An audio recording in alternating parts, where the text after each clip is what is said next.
Our cell phones have gained the ability to do more and more. From simple phone calls, they've evolved to texting, browsing, and have gone as far as to replace our MP3 players and our point-and-shoot cameras. As they've evolved, the price on the basic models has continued to drop. The Blue Advance HD is a phone targeted solely at the entry level of Android phones. Sporting a quad-core processor and a screen that is on the lowest end of what we consider HD, it has one thing going for it: its price. Even so, we at Print and Play had to ask, how much phone do you get for $90 Canadian? The phone arrived from Amazon in a fairly generic box. The text on the back lets us know that it has a 5-inch IPS display, a quad-core 1.3 GHz ARM processor, 1 GB of RAM, an 8 megapixel back camera, a 5 megapixel front camera, here called the selfie cam, support for 4G networks, and that it's running Android 6.0. Opening the top reveals the phone itself sitting wrapped in a plastic bag.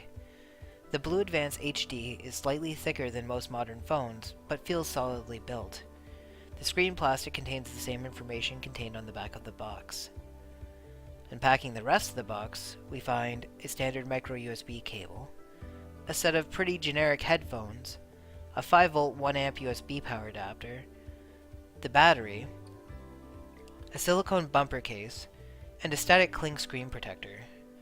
What I find interesting at this point is that a screen protector and case were included at such a low price point. I'd almost ordered a set of each when I placed my order, as it's pretty rare to find these items included with a phone. Removing the back of the phone reveals the compartment for the battery, as well as a spot for 2 SIM cards, and the expansion slot for the micro SD card. Inserting the battery allowed the phone to start up, with the battery having a residual charge of about 50% on it. With the battery in it, the phone has a decent weight to it. The silicone case hugs the phone well, although I didn't have much luck applying the screen protector, but this was more of a personal problem than it was a shot at the quality of the item provided. So what do I think about the Blue Advance HD? Well, a lot of the review is going to come down to the fact that it is a $100 phone. We can't judge this against a $1,000 phone because this is going to lose hands down. And that's not the problem this phone is meant to handle.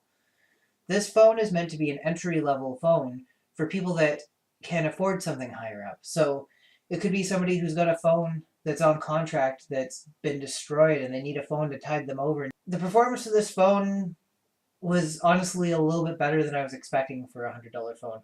I thought the comparison on this was going to be closer to like a $40 tablet. The UI on it does move fluidly, but launching applications on it takes a little bit longer than I'm accustomed to on newer phones. That being said, the experience is totally passable. It's not terrible, it's not to the point where you feel like the phone's not doing anything, and evaluated against its $100 price tag, I think it performs quite well. The only area that I had issue with was in the battery life department. Now, your mileage may vary, but I was finding that even under very light use, like when it was sitting on a shelf at the gym while I was waiting for a class to end, the phone would drop 10% over the course of an hour, which isn't going to be enough to give you your entire day. I think you'll probably find that at the end of a workday, you're going to be charging it up before you can use it for the rest of the night. The other issue I ran into was with storage. With 8 gigs of internal storage, you really don't have a lot to play with. So I did end up purchasing and adding a 64 gig micro SD card to expand upon that. With the card in there, everything works well, and the integration with the micro SD card to add it on to the existing storage was pretty seamless. Putting the card in popped up the question as to whether or not I wanted to store just photos and video on it, or if I wanted to integrate into the operating system, allowing it to use the space as if it was regular internal space. So there's no problem there. As you can see, pictures there aren't anything to write home about, but they are passable. They're certainly better than some of the older camera phones that existed in the past. The selfie pictures look pretty much like this, which again isn't anything too crazy, but still better than the stuff you would get out of a knockoff phone potentially ordered from China. The following is video recorded on the Blue Advance 5.0 HD. The video is recorded at 1080p, which is interesting as the phone only has the capability of displaying video at 720p. In terms of gaming performance, games like Everwing that you can play on Facebook look like they're running at probably 15, maybe 20 frames a second. They smooth out slightly as the gameplay goes on, but overall the experience is pretty suboptimal. So is this phone a recommend? Honestly, it depends. It depends very much on what your intent of use is.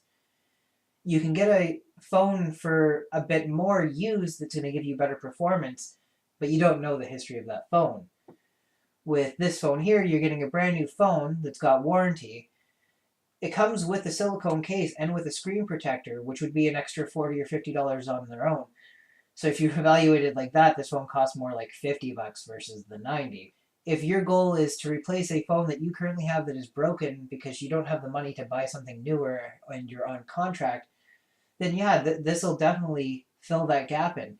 It allows you to do Facebook, some light internet browsing, SMS and everything, not a problem at all.